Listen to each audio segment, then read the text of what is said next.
Now, when we look to terrorism, the alert in the US isn't really an escalation. It's more a reminder, I suppose, of the terror alert. We haven't increased the terror alert in Australia, although it's at probable, I think, from recollection. How worried should we be about terrorism, not just in the Middle East, but around the world? I think there's always a concern when you have these international events that there's the risk of copycat behaviour, which might have a number of lone wolf people acting in their own capacity, not necessarily being directed by the Iranian state in any way, but that's always a risk. And then, we can't discount the fact that Iran has, over decades, run terrorist activities internationally through Hezbollah and other places, and has been responsible for terrorist acts, including in Latin America. So it's not impossible that can be brought to bear again.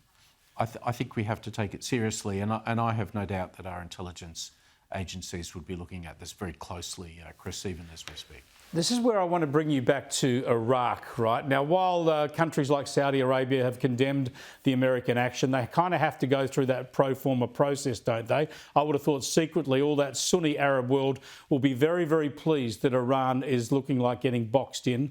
But where does Iran lie up with the Shia militias there, the Shia control there, old enmities, of course, with Iran in the Saddam Hussein days? But is Iran's response to what's unfolding here going to be pivotal? I think more the potential role of those militia groups, which are still more under the control of Tehran rather than anything that Iraq does itself.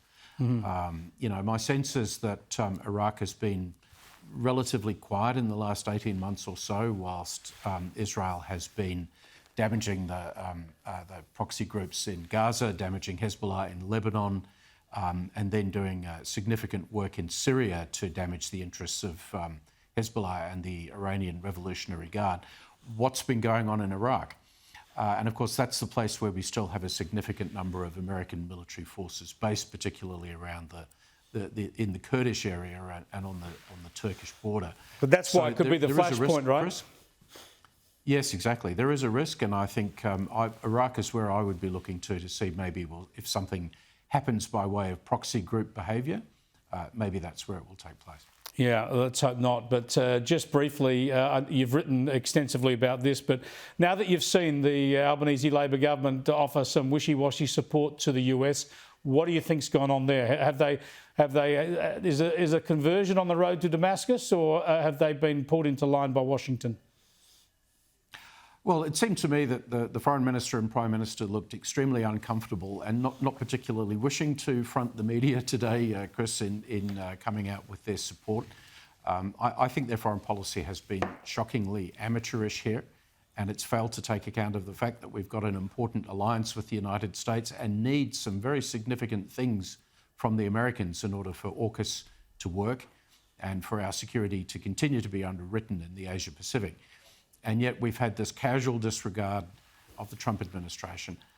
Something has now happened, I think, to bring that reality home to the government. It'll be very interesting to see how the Americans choose to play this out, publicly or privately, in coming days. Indeed. Thanks so much for joining us again, Peter.